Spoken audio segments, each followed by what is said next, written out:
तो इस वीडियो में हम बच्चों आपको आज के इस वीडियो में भी रचना ही बताएंगे जो त्रिभुज के समरूप त्रिभुज बनाने के लिए आपसे पूछा जाएगा, जो दो प्रकार से होगा। उसके हम बात को समझाएंगे कि कहाँ से दोनों को बनाने का दो तरीका होगा। जैसे त्रिभुज तो कोई भी दिया हुआ रहेगा, तो सबसे पहला काम होगा उस त्रिभुज को बनाना, और तब उसके बाद जैसे क्वेश्चन है, दूसरा क्वेश्चन है एनसीईआरटी का दूसरा 11.1 एक्सरसाइज है, उसका दूसरा क्वेश्चन है कि 4 सेंटीमीटर, 5 सेंटीमीटर और 6 सेंटीमीटर भुजाओं वाले एक त्रिभुज की रचना की। तो ये उसमें त्रिभुज बनाना है। फिर दूसरा क्वेश्चन हम आपको पढ़ के बता दें, उसमें है 5 सेंटीमीटर, 6 सेंटीमीटर और 7 सेंटीमीटर भुजाओं वाले एक त्रिभुज की रचना कीजिए। यहाँ तक सेम है। इस पूरे प्रश्न का एक भाग आपको बराबर रहेगा जो त्रिभुज की रचना, और त्रिभुज तो हम लोग 9th क्लास में ही पढ़े, त्रिभुज को तो आपको बनाना पड़ेगा। और उसके बाद मात्र दो काम करना है जिससे समरूप त्रिभुज बन जाएगा। तो वो किस प्रकार से बनेगा, प्रश्न कैसा रहेगा, उसको हम पहले प्रश्न को बताते हैं, फिर दूसरा तीसरा, इसमें का जितना भी प्रश्न 7 क्वेश्चन है, सातों क्वेश्चन का हम आपको बना के बताएंगे। तो ये दूसरा क्वेश्चन आप देखें, इसमें कहता है कि 4 सेंटीमीटर, 5 सेंटीमीटर और 6 सेंटीमीटर भुजाओं वाले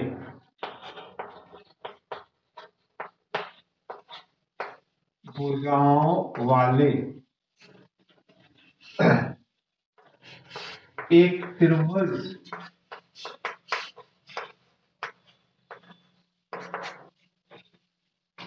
की रचना कीजिए।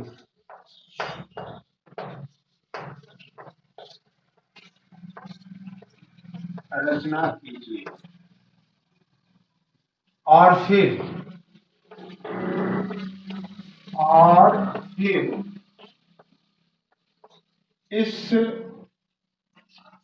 इसके समरूप एक अन्य त्रिभुज की, और फिर इसके समरूप एक अन्य त्रिभुज की रचना कीजिए।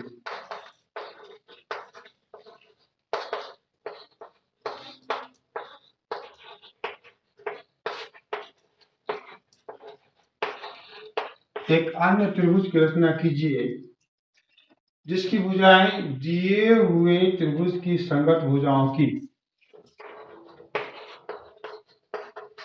जिसकी भुजाएं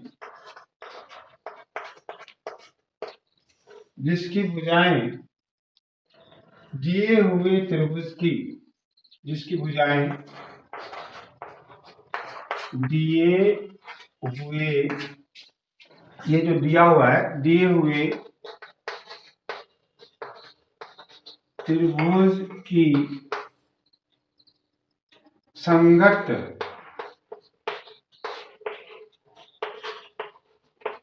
भुजाओं की 2/3 गुनी है। अब ये रचना आपका होगा 2/3 गुनी।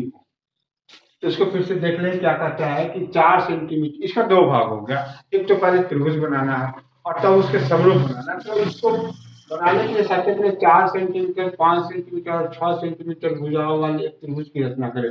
त्रिभुज को बनाना तो जैसे 9th क्लास में आप सीखे, दो भुजाओं के योगफल दिया होगा, दूसरा है दो भुजाओं का अंतर से, तीनों भुजाओं का योग दिया हुआ है, फिर समकोण त्रिभुज से संबंधित है। बहुत सारा प्रश्न हम लोग 9th क्लास में पढ़े हैं, बनाए हैं।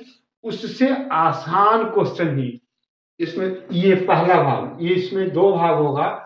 एक भाग होगा ये त्रिभुज की रचना करना, यहाँ से ये एक भाग होगा त्रिभुज की रचना करना, और तब दूसरा भाग होगा उसके संगत समरूप त्रिभुज की रचना करना। ये देखिए, समरूप त्रिभुज की रचना, उसी के समरूप त्रिभुज की रचना करना, उसके लिए यहाँ पे उसका अनुपात दिया हुआ होगा।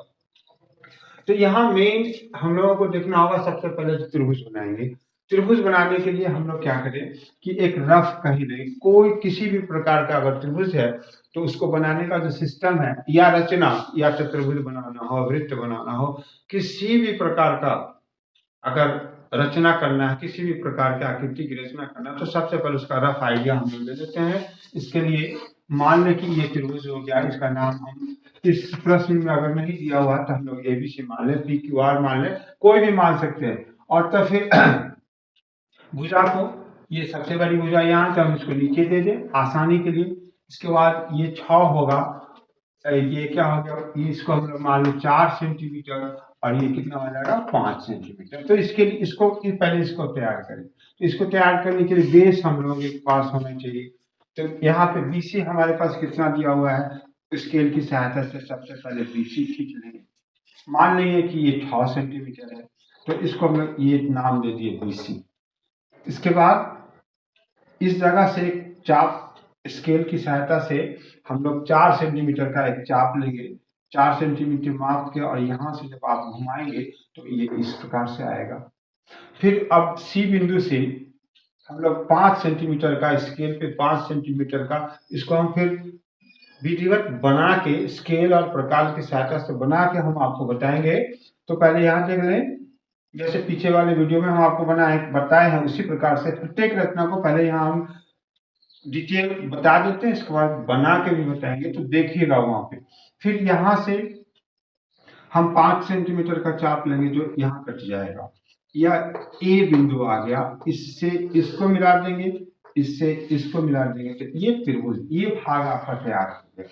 यहाँ से ये भाग तैयार होगा। अब इसी के समरूप त्रिभुज बनाना, तो समरूप त्रिभुज बनाने के लिए अब यहाँ ध्यान देना होगा। इसमें है 2/3, ये अंश छोटा हो गया और हर बड़ा हो गया। तो हम लोग क्या करेंगे, इस बी बिंदु पर एक अपने तरफ से एक न्यून कोण खींचेंगे।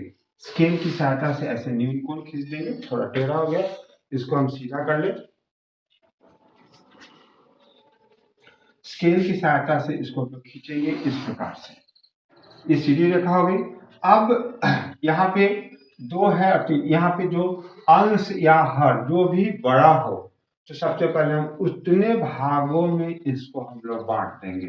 तो एक और वही चाप होना चाहिए। एक चाप यहाँ 3 है, अगर 4 रहेगा तो इसे 4 भागों में बांटेंगे, 8 रहेगा तो 8 भागों में बांटेंगे, 7 रहे, जितना होगा, जो अंश बड़ा हो या हर बड़ा हो, जितना जो उसमें बड़ी संख्या है उसको हम लोग यहाँ से लेके विभाजित करेंगे। एक भाग हो गया, इसको उठाएंगे, दूसरा हो गया, इसको उठाएंगे, ये तीसरा हो गया। तो इसको हम यहाँ काटेंगे, यहाँ काटेंगे और यहाँ काटेंगे। इसका नाम नंबर दे देंगे 1, 2 और ये 3। इसमें जिसका अंश, अब यहाँ पे देखना होगा, थोड़ा सा हम बोल रहे हैं उस बात पर ध्यान देंगे। इस जगह अंश इसका छोटा है तो इसके लास्ट वाले को मिलाएंगे, 3 से सी बिंदु को हम लोग मिला देंगे इस प्रकार से। अब इसी रेखा के समांतर हम लोग क्या करेंगे, नंबर 2 जो दिया हुआ है उस पे, इस रेखा के समांतर हम लोग इस पर एक रेखा खींचेंगे। तो जो यहाँ पे जो कोण बन रहा है, संगत कोण बराबर करेंगे तो ऑटोमेटिक इस बिंदु पर समांतर रेखा खींचा जाएगा। तो इसी रेखा के समांतर खींचना है, तो इसके लिए हम लोग यहाँ जो कोण, जितना का कोण यहाँ बन रहा है, उसी कोण को इस 2 पॉइंट पे बनाएंगे। इसके लिए क्या करेंगे, हम लोग इसको प्रकार की सहायता से ऐसे कोण बना देंगे, नहीं दिया हुआ तो कोण बना देंगे। अब उसी कोण को, जैसे यहाँ से हम लोग इस प्रकार से घुमाए हैं तो एक कोण बना, तो अब ध्रुव पर इसको रखेंगे और इसको इस प्रकार से घुमाएंगे। तो एक जो आकृति यहाँ है हमारा, वही आकृति यहाँ भी आ जाएगा।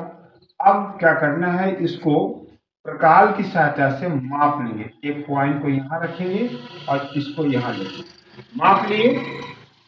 माप लेने के बाद इसको उठाकर इस बिंदु पे रखना है, यहाँ पे रखना है, इस 2 पे, 1 पे नहीं रखना है। इसको यहाँ उठाएंगे, ऐसे माप लेंगे, इसको उठा के यहाँ रखेंगे और इसको घुमाएंगे, तो एक इस प्रकार से कट जाएगा। अब इस 2 पॉइंट को और इस पॉइंट को मिलाते हुए एक रेखा हम खींचेंगे, तो ये रेखा और ये रेखा आपका समरूप हो, क्या कहते हैं, समांतर हो जाएगा। तो ये सी जो यहाँ है, इसी सी का ये सी डैश नाम हम लोग दे देंगे, इसका नाम हो गया सी डैश। अब क्या करना है कि इस रेखा के समांतर इस सी बिंदु पर एक समांतर रेखा खींचना है, एसी के समांतर इस जगह एक रेखा खींचना है। फिर वही काम करेंगे कि यहाँ जितना का कोण बना हुआ है, इसी कोण के बराबर यहाँ पे हम मतलब संगत कोण बराबर कर देंगे। तो संगत कोण बराबर करने के लिए एक फिर यहाँ पे अपनी तरफ से एक चाप काटेंगे, इस प्रकार से कट जाएगा। फिर यहाँ से उसी चाप को उठाएंगे, जैसे मान लो कि हम यहाँ से इसको काटे, यहाँ से इस प्रकार से इसको इस प्रकार से काटे, तो फिर इसको उठा के हम यहाँ काटेंगे इस प्रकार से, और इसको फिर माप लेंगे। माप कर जब आप इसको इस प्रकार से काटिएगा तो एक कटान आपके पास आएगा। तो फिर हम लोग क्या करेंगे, ये आकृति आई और यहाँ से इसको माप के जब हम लोग काटेंगे तो मान लो कि इस प्रकार से कटेगा। हम इसको फिर से प्रकार की सहायता से, स्केल की सहायता से बना के औजार बक्स पे हम कॉपी पे हम आपको बताएंगे, जो पिछले वाले वीडियो में दिए थे। अब इसी बिंदु से इसको आप इस प्रकार से मिलाएंगे तो ये दोनों समांतर होनी चाहिए। ये समांतर, ये रेखा समांतर अभी दिखाई नहीं दे रहा है, हाथ से बनाया गया तो, लेकिन होना चाहिए समांतर। ये समांतर हो जाएगा इस प्रकार से, तो यही ए डैश हो जाएगा। तो अब यही हो गया आपका त्रिभुज ए बी सी समरूप त्रिभुज। यहाँ हम लिख के बताते हैं कि त्रिभुज ए बी सी समरूप त्रिभुज ए डैश बी सी डैश, ए डैश बी सी डैश। ये रचना आपका कंप्लीट होगा। इसी प्रकार का रचना आपको बनाना पड़ेगा। तो इस प्रकार से आप ध्यान देंगे। अब इसको हम बना के बताते हैं, उसको आप ध्यान से देखें। इस रचना को अब हम लोग प्रकार और स्केच की सहायता से बनाकर देखें। और तो सबसे पहले हम आपको क्या बताए थे कि इसमें का जो ये पार्ट है इसको तैयार करना होता है। यहाँ से यहाँ तक ये त्रिभुज बनाना है, ये त्रिभुज की रचना करना है। सबसे पहले इस भाग को तैयार करना है। 4 सेंटीमीटर, 5 सेंटीमीटर और 6 सेंटीमीटर अभी हम बोर्ड पे आपको समझाए हैं। तो सबसे पहले हम लोग वो त्रिभुज बनाए, जिसके लिए हम लोग क्या करें कि सबसे पहले 6 सेंटीमीटर का एक रेखा खींच दें। तो ये यहाँ से यहाँ तक ये 6 सेंटीमीटर का रेखा हो गया। इसके बाद 4 सेंटीमीटर का एक चाप ले, यहाँ से ये 0 है, यहाँ से ये आपका 4 हो गया। यहाँ से इसको हम लोग काट ले, इस प्रकार से इसको काट लिए। फिर अब एक दूसरा चाप कितना का लेना पड़ेगा, 5 सेंटीमीटर। तो इस 5 सेंटीमीटर ये भुजा का माप दिया हुआ है, तो भुजा से त्रिभुज को बनाना है। तो ये आपका आ गया। तो इसका नाम, इसमें कोई नाम नहीं दिया हुआ है, तो अब हम लोग अपनी तरफ से इस त्रिभुज का नाम दे दे ए बी और सी। फिर यहाँ पे इसको हम लोग मिला दें, तो इस प्रकार से हमारा त्रिभुज तैयार हो जाएगा। तो एक भाग तो हम लोग बना लिए।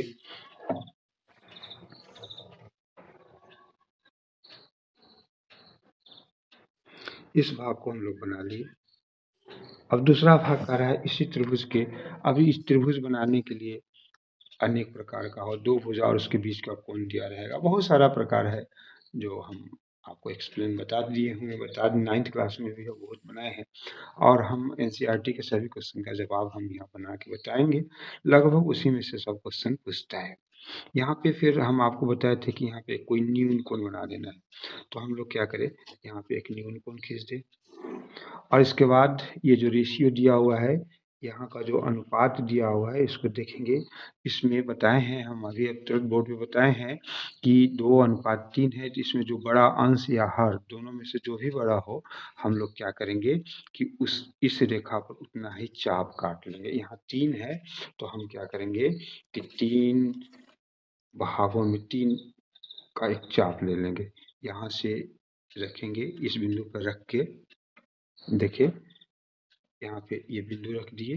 यहाँ से 3 चाप ले लेंगे और काट देंगे उसको। 1 2 और ये 3, ये 3 चाप काट लिए, बराबर होना चाहिए, सभी का सभी बराबर होना चाहिए। इसका नंबरिंग कर देंगे 1, 2 और 3। अब जिसका अंश छोटा होगा, ये अंश छोटा है, तो ऐसी स्थिति में इसके इस बात को याद रखना पड़ेगा, हम लोग इस सी बिंदु को अंतिम 3 से मिला देंगे, इसको हम लोग 3 से मिला देंगे। यहाँ से इसको मिलाएंगे, मिला देंगे। इसके बाद अब इसी के समांतर यहाँ खींचना है, तो एक न्यून कोण बनाएंगे।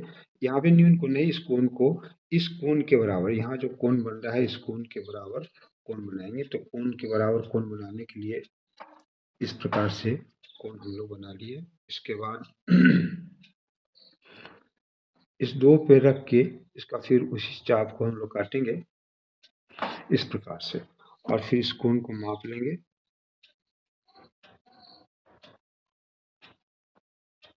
यहाँ बराबर हो गया, इसको लेकर इस जगह से हम लोग काट देंगे, इस पर काट दिए। अब ये 2 पॉइंट और ये जो कटा है इसको मिलाते हुए रेखा खींचेंगे तो यह समांतर हो जाएगा। इसलिए समांतर हो जाएगा कि संगत कोण हमारा समान है। तो हम लोग संगत कोण समान किए हैं, तो इसलिए वो रेखा समांतर होगी। दो रेखा को समांतर होने के लिए क्या होना चाहिए? संगत कोण समान होना चाहिए। तो अब ये देख लें, ये दोनों रेखा समांतर हो गया, तो ये जो पॉइंट हो जाएगा वो आपका सी डैश होगा।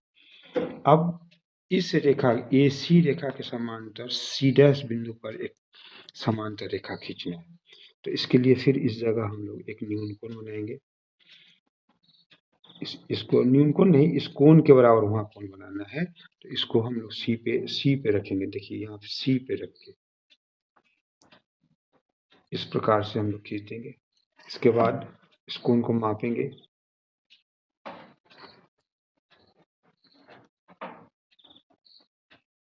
यहाँ से इसको माप लिए, इस कोण को ठीक से मापना होगा। कोण अगर छोटा बड़ा हो जाएगा तो संगत कोण बराबर नहीं होगा, तो वो समांतर रेखा नहीं होगा। इसलिए इसको माप लिया। अब इसी को लेकर स्थिर से मुड़ना नहीं चाहिए, फिर स्थिर से यहाँ पे रख के गौर से देखिए कहाँ पे रखा हुआ है, उसको यहाँ पे रख के और इसको आप घुमाएंगे तो ये रेखा इस प्रकार से कट जाएगी। अब ये सी पॉइंट जो है, ये सी पॉइंट और इसके इस कटान से होते हुए हम लोग इसको खींचेंगे, जो ये दोनों रेखा समांतर होगी। इस प्रकार से हम लोग खींच देंगे, तो ये पॉइंट अब आपका A डैश हो जाएगा। अब यही ABC का समरूप A डैश भी C डैश हो गया। यहाँ लिखेंगे त्रिभुज ABC समरूप त्रिभुज A dash B C dash, इतना आपको बनाना पड़ेगा। इसी प्रकार का बहुत सारा रचना इसी प्रकार से है। फर्क क्या है, अब आगे के क्लास में, आगे के वीडियो में हम आपको बताएंगे। ये 2/3 है, अगर ये 3/2 होगा या 4/2 होगा, 4/3 होगा, तो फिर उसको कैसे, अंश छोटा होगा, अंश छोटा और हर बड़ा होगा तो इस प्रकार से बनेगा, अंदर बनेगा। अगर अंश बड़ा हो गया, हर छोटा होगा, तो वो रचना बाहर बनेगी, वो समरूप त्रिभुज बाहर बनेगा। इसको हम